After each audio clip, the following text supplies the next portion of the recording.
mais je tiens à faire le déroulé historique des manifestations depuis le premier acte, depuis le 17 novembre, c'est qu'il y a eu une violence policière sur les manifestants qui venaient sur Paris alors qu'ils étaient tout à fait pacifiques. Et c'est de là que c'est parti. Et c'est de là que c'est parti. Alors, votre réponse quand même, parce que s'il y a eu des violences, c'est pour répondre, c'est qu'il y a d'abord eu des violences policières. Après, je vais répondre que le 1er décembre 2018, il y a eu des violences extrêmes que tout le monde a pu voir. Des violences où mes collègues ont été pris à partie, notamment sur les Champs-Élysées, au niveau de l'Arc de Triomphe, d'ailleurs, qui avait été vandalisé. Donc mes collègues, lors de cette manifestation, certains ont failli perdre la vie. Monsieur a raison, c'est vrai que comment maintenant vous allez dans des manifestations, et vous pouvez risquer votre vie, mais également du côté des forces de l'ordre. C'est ça que je tiens à signaler. C'est-à-dire que toutes ces manifestations, heureusement certains, effectivement, se passent très bien et c'est tant mieux. Et là, vous voyez que les forces de l'ordre n'interviennent pas de façon complètement démesurée comme on l'entend certaines fois. Mais quand c'est infiltré par des black blocs, quand c'est infiltré par des gens qui veulent en découdre, et on le voit dans les réseaux sociaux, qui veulent en découdre avec les forces de l'ordre, qui veulent tuer du flic, comme on dit. Nos collègues sont là pour assurer la sécurité des manifestants et également pour que les biens ne soient pas complètement vandalisés, comme on a pu le voir sur les Champs-Élysées, et ainsi de suite. Moi, le déroulé, je ne suis pas tout à fait d'accord. Voilà. Quand on dit que ça a commencé d'abord avec les forces de l'ordre qui ont agressé, les manifestants pacifiques, malheureusement, effectivement, c'est vrai qu'il y a des gilets jaunes la plupart, qui vont manifester de façon très pacifique. Ça, je ne le nie pas. Mais ils sont infiltrés par des gens violents. Alors, en vous écoutant tous les deux, il y a une question côté des forces de l'ordre. 20 avril, c'est une date, on vous a donné des consignes particulières, et 1er mai aussi ? Oui, le 20 avril, le 1er mai a fait du travail, mais le 20 avril, effectivement, on prévoit beaucoup de rappels, c'est-à-dire que les différents services de police seront tous mobilisés pour cette grande manifestation qui s'annonce. Donc, quand on dit rappel, c'est ceux qui étaient en week-end, on leur dit voilà, exactement. Cette semaine. Voilà, il y en a qui sont en week-end, il y a des collègues qui seront en week-end, qui étaient supposés être en week-end, on dit dans le jargon, qui avaient posé des jours. Donc ça ne sera pas possible pour le 20 avril. Ils seront rappelés, quasi tous les services, parce qu'il faut bien savoir qu'il n'y a pas que le maintien de l'ordre. Il y a également tous les services en amont, la circulation, la protection des différents bâtiments. Il y a beaucoup de services, c'est pas simplement parce que c'est vrai. Donc 20 avril, c'est bien une date que vous avez en tête, si je peux dire. Le 20 avril et le 1er mai. Et que vous redoutez. Et que l'on redoute, bien sûr. Mais juste pour rebondir sur le fait que certains black blocs ou casseurs revêtent des gilets jaunes. Alors vous imaginez bien que pour les policiers, quand ils interviennent, comment faire pour faire la distinction entre les gilets jaunes, les vrais, les faux, les casseurs, les pas casseurs. Voilà, quand on votre difficulté à travailler. Alors, quand je finis juste. Quand on intervient souvent dans l'urgence, dans la violence. On l'a vu, justement, je parlais du 1er décembre. La dernière fois, c'était le 16 mars où ça a malheureusement dérapé. Voilà, les violences existent. C'est pas la police qui les crée. Voilà. Et je ne dis pas, encore une fois, je ne dis pas que la manifestation Gilets jaunes est illégitime, qu'elle est violente par nature, non. Mais elle est infiltrée par des casseurs, par des gens violents. Et quand vous dites on peut les reconnaître, est-ce que ça va vous aider, cette loi anti-casseurs ? Oui, incontestablement, ça sera un outil, comme l'a dit votre collègue, ça sera un outil qui nous permettra de prévenir. C'est plus un outil de prévention, de prévenir les violences, c'est-à-dire qu'on pourra effectuer des fouilles lors des manifestations et même en amont. On pourra, si certains individus, dès qu'ils se cagouleront, on pourra les interpeller immédiatement. C'est devenu un délit. Donc oui, pour nous, c'est un bon outil. Après, dommage que l'article 3 ait été retoqué pour les interdictions de manifestation. Mais bon, c'était réclamé par les policiers. Bien sûr, oui. C'était réclamé par les policiers. Mais bon, voilà, nous prenons acte de la décision du Conseil constitutionnel. Donc oui, c'est un bon outil.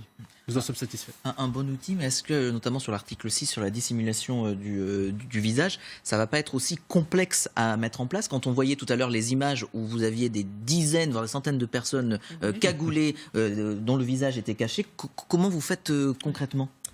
Alors, encore une fois, ce n'est pas la panacée, mais Vous avez, justement, c'est pour répondre à monsieur, par rapport au 1er mai et le fait que vous avez des black box, des fois, qui pouvaient se livrer à des violences en toute impunité et les policiers n'intervenaient pas. Alors, généralement, lors de manifestations, vous aviez surtout des CRS qui sont assez lents à bouger et qui tiennent souvent à distance. C'était ce qu'on appelle la doctrine d'emploi. Maintenant, vous avez les fameuses BAC que tout le monde connaît qui sont beaucoup plus mobiles. L'idée, c'est la mobilité. Donc effectivement, quand vous aurez, par exemple, des gens qui se cagouleront ou quand ils seront aperçus comme tels et tout, on pourra intervenir plus rapidement. C'est-à-dire, c'est un complément. Il y a cette loi, plus le fait que la doctrine a évolué et que maintenant vous avez des unités qui sont beaucoup plus mobiles. Même si vous êtes mobile, vous interpellez tout le monde, là ? Non, mais ensuite, je vous promets que chez les gardiens de la paix, chez les policiers, vous avez quand même des gens qui ont l'habitude des guerrilles urbaines, parce que là, c'est carrément des guerrilles urbaines. Vous avez tout ce qui est BAC, alors ce qui s'appelle les CSI également, les compagnies de sécurisation et d'intervention, qui ont l'habitude d'intervenir dans les situations d'extrême violence en milieu urbain. Et généralement, ils savent faire la part des choses entre les casseurs et ceux qui ne le sont pas. Après, évidemment, ça ne répond pas à toutes les problématiques. Mais pour vous, donc, c'est un outil. C'est un outil. Voilà. Sur ces chiffres terribles, suicide chez les forces de l'ordre, on va les regarder. 24 policiers et 2 gendarmes se sont donné la mort depuis le début de l'année. Cela équivaut à un suicide tous les 4 jours. On était à ce niveau-là, c'est-à-dire 24 policiers, 2 gendarmes en août dernier. C'est-à-dire que là, on n'est que le 12 avril. À écouter Christophe Castaner, cela n'a pas de lien direct avec les samedis de mobilisation. Est-ce que vous diriez qu'il y a une fatigue mentale, mentale, psychologique des policiers aujourd'hui ? Je ne crois pas. Je ne crois pas, et si votre question est liée à l'actualité récente, une grande mobilisation tous les samedis, ça n'est pas le cas, notamment parce que si je regarde, alors on est sur des petits chiffres, ce qui fait que la statistique n'a pas beaucoup de sens, mais si je regarde notamment les suicides, en fait ce ne sont pas dans les forces mobiles que nous avons les taux les plus élevés. Donc on ne peut pas dire que ce soit corrélé. Mais évidemment qu'il y a des éléments de pression. La mise en cause dont les policiers, les gendarmes ont fait l'objet ces dernières semaines peut aussi être un élément de pression. Qu'est-ce que vous en pensez en tant que syndicat de police ? Malheureusement, ça fait des années qu'on a ce genre de discours, que c'est jamais lié au métier, que c'est toujours des considérations personnelles qui ont poussé les collègues à se donner la mort. Et donc là, ça fait 24 morts depuis le début de l'année. Plus de gendarmes, oui. Plus de gendarmes, 26. Donc comme je vous disais, tous les samedis, depuis maintenant 22 semaines, on est mobilisé. Encore une fois, il n'y a pas que les forces mobiles. Il n'y a pas que les forces mobiles, il y a également donc, les services de la circulation, les commissariats, enfin, tous les services sont mobilisés. Alors oui, c'est pas 100% des policiers qui sont mobilisés le samedi, mais déjà, vous avez des semaines atypiques. Des fois, vous travaillez ce qu'on appelle en 4-2. C'est-à-dire 4 jours, vous travaillez, 2 jours, vous ne travaillez pas. C'est-à-dire que votre jour de week-end, entre guillemets, est décalé à chaque fois d'une journée. Donc, vous avez une vie sociale très difficile, une vie familiale très difficile. On a un taux de divorce qui est largement au-dessus de la moyenne nationale. Donc, quand vous avez en plus ces mobilisations, encore une fois, hein, je ne suis pas là en train de dire que les Gilets jaunes ne doivent pas se mobiliser. Mais ce que je veux vous dire, c'est que on sait très bien que la résolution de ces problèmes sera politique et ne sera pas sécuritaire, ça on le sait.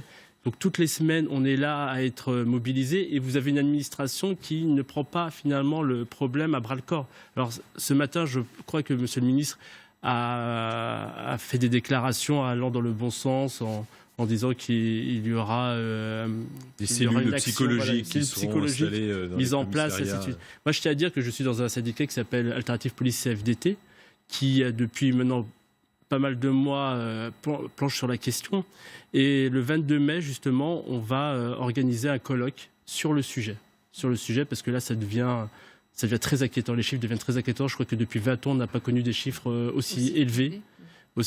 Et donc, oui, nos collègues sont malheureusement, beaucoup de nos collègues, en tout cas, sont à bout.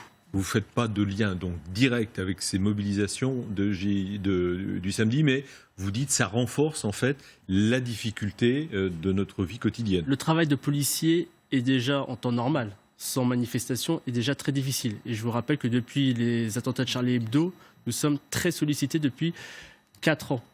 Donc voilà.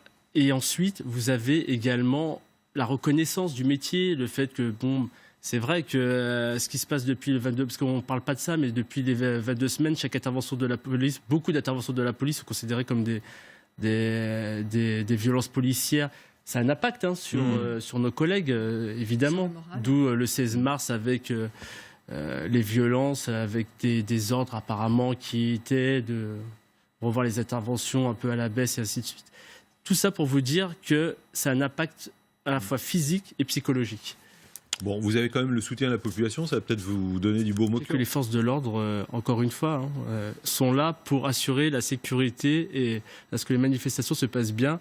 Manifestations gilets jaunes et autres, bien sûr. Nous ne sommes pas contre les gilets jaunes. Regardez ces chiffres. 76% des Français font confiance à la police et 86% estiment que les policiers ont des conditions de travail difficiles à cause, on en revient à ce que vous disiez, d'un manque de moyens et d'effectifs. Donc voilà, vous n'êtes pas tout seul non plus, ça ne résout pas le problème.